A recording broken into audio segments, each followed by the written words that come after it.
Okay, I'd like to call to order the Nantucket School Committee meeting for the evening of June 19th. You have an agenda before you? January, whatever. Wishful thinking. Begins with J, I was close. June already? I was eating the jag in this. Oh, don't blame me, Coach. You have before you an agenda, can I have a motion to approve the agenda? So moved. Second. Okay, I'd like to have a vote by name to go adjourn into the public hearing on our budget. All in favor? Aye. Pony. Approach. So move. Okay. Thank you.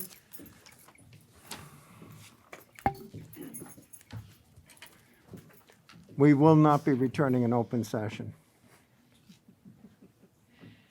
Okay, ready? Good evening. Martin and I are very glad to share the Nantucket Public Schools budget development for the 2022-23 school year.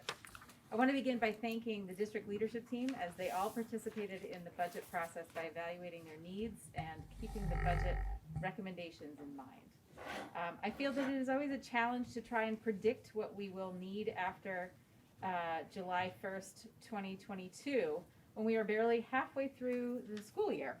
However, I do hope that this presentation can provide an accurate and clear account of where we are now and what we hope to accomplish in the next school year. I also want to add that every discussion and decision about this budget reflects our new core values, mission, and vision for the district and always keeps what is best for students at the center. Go ahead, Martin. So this slide shows our enrollment summary from 2011 to a projection for 2023.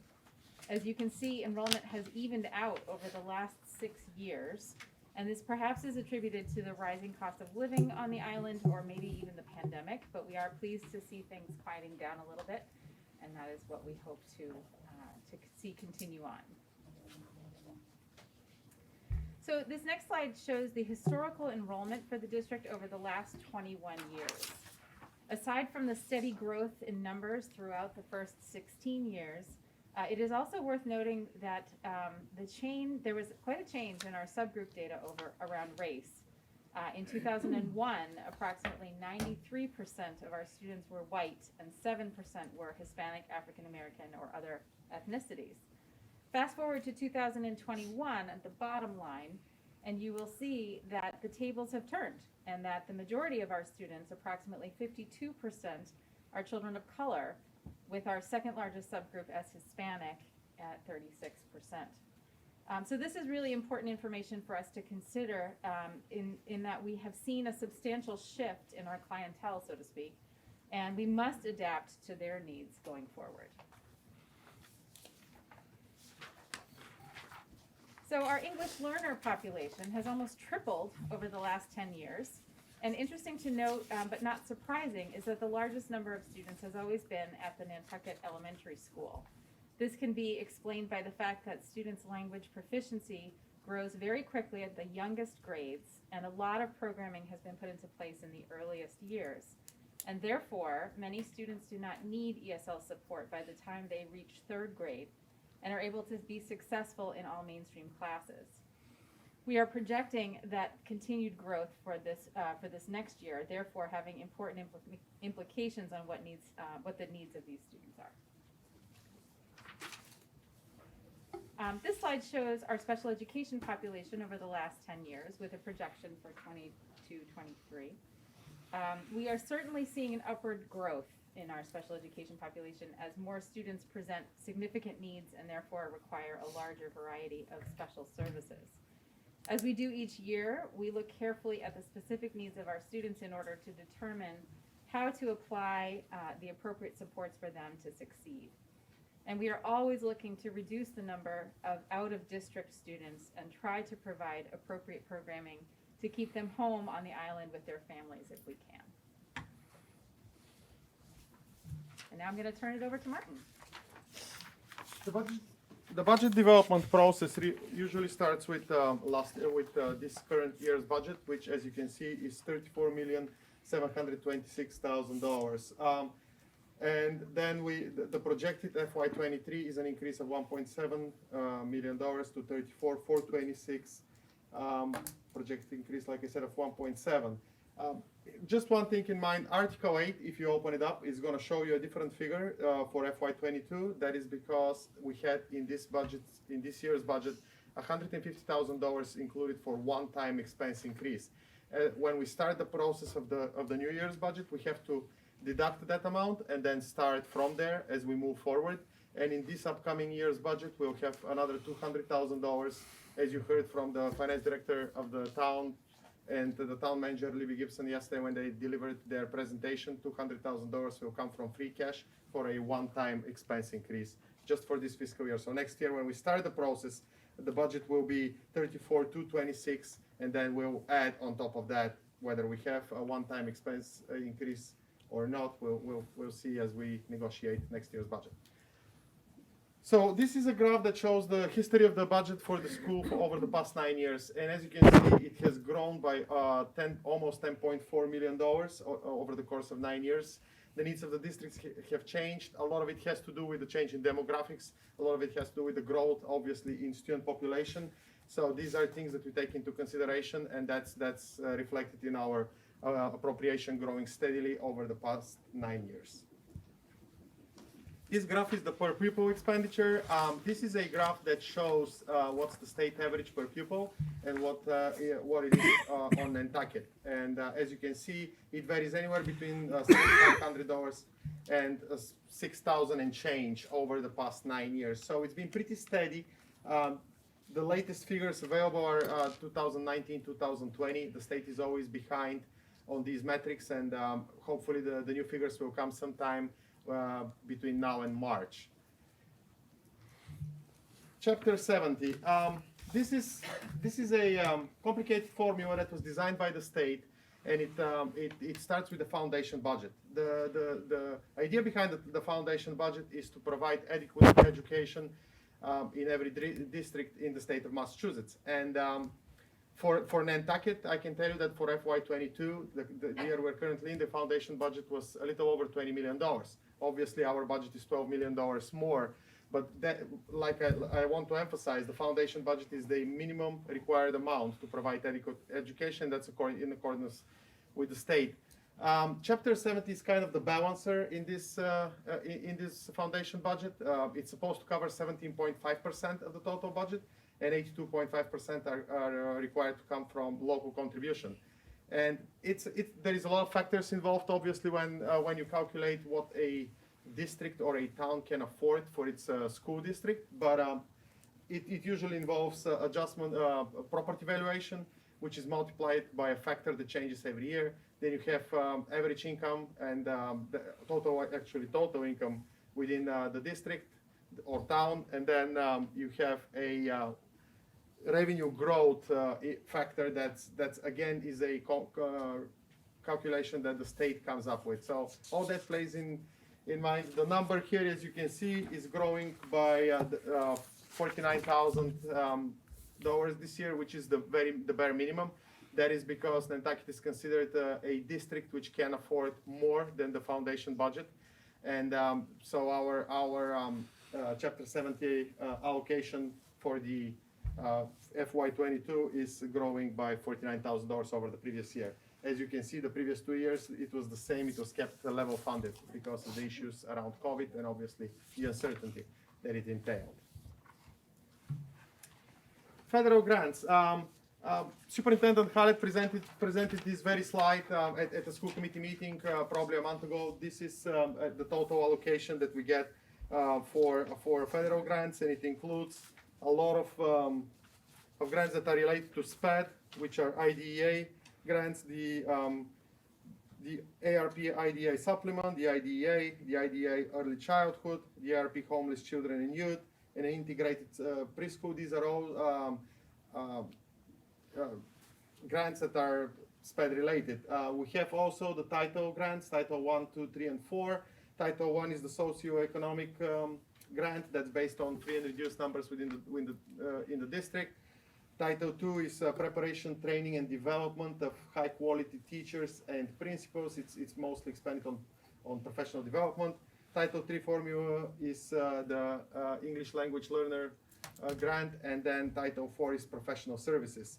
The biggest chunk that you see of these $2.260 million is the ESSER grants, and they total ESSER 1, 2, and 3 for the District of Nantucket total $1.4 million.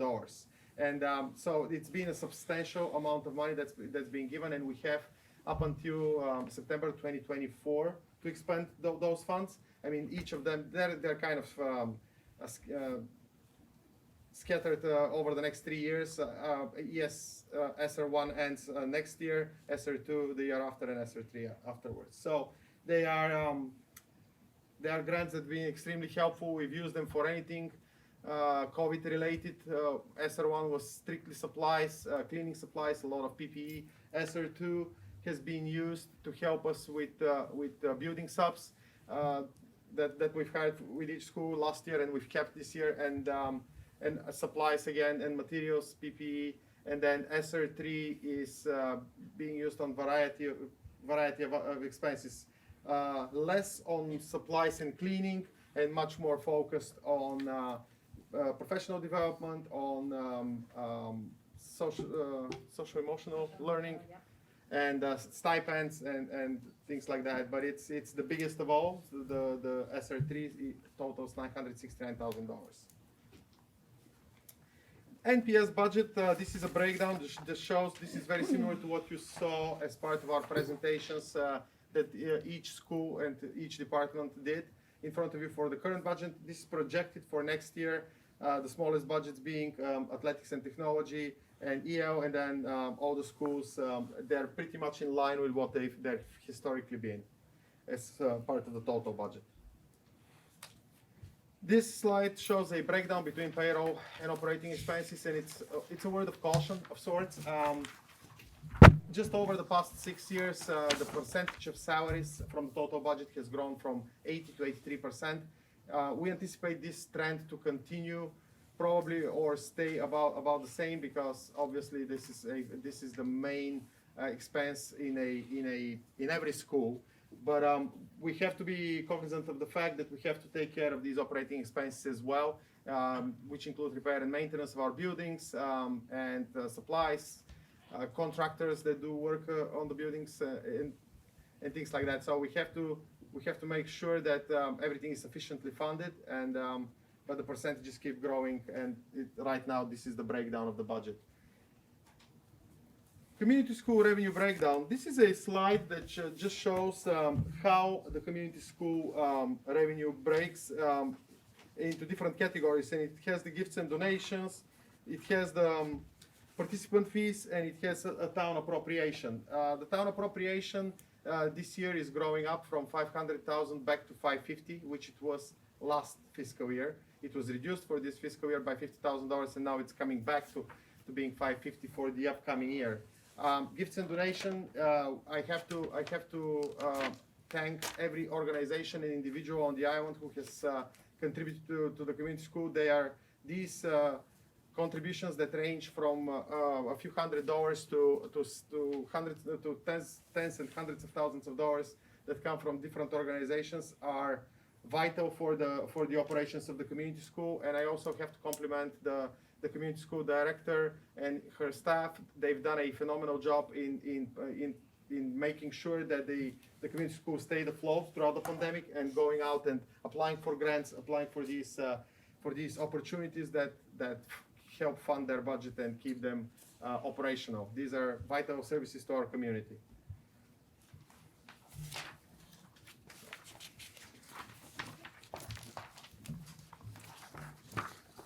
So as the district leadership team set out to determine the budget needs for each school, each program, and each department, the following parameters were put into place for our budget planning. First, we wanted to be sure that the budget needs are tied to the district and school goals and are based on what we learned from our pandemic learning year.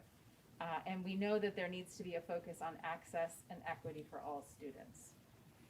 Building budgets need to reflect projected enrollments, curriculum and instruction improvements, and any additional need that's due to COVID-19. Of course, principals and directors were asked to identify essential services for their students as they planned their budgets. An important element that went into the budget design for this year was the physical, social, and emotional well-being of students, all of whom have been affected by the pandemic. We also need to be sure that our budgets are based on trends around expenditures in the last 3 years. And we want to continue to utilize any and all revenue streams outside of the budget, such as federal and state grants, which Martin just alluded to in his part of the presentation. And finally, we do want to be sure and look carefully at what we are spending on utilities. So here is the overview of budget increases at each of the 4 schools for FY23. NES is looking to add a 0.5 English as a second language teacher based on the large number of English learners at this school, and this would help move the district towards full compliance for ESL instruction. They're also looking to add 2 teaching assistants to provide support with the general education classrooms, particularly kindergarten. NIS will add an additional 5th grade teacher to account for a larger 5th grade class coming up this year. CPS has asked for an additional guidance counselor to offer necessary support at the middle school level at each grade. And in addition, there's a request for an increase in various supply lines in order to account for larger student needs.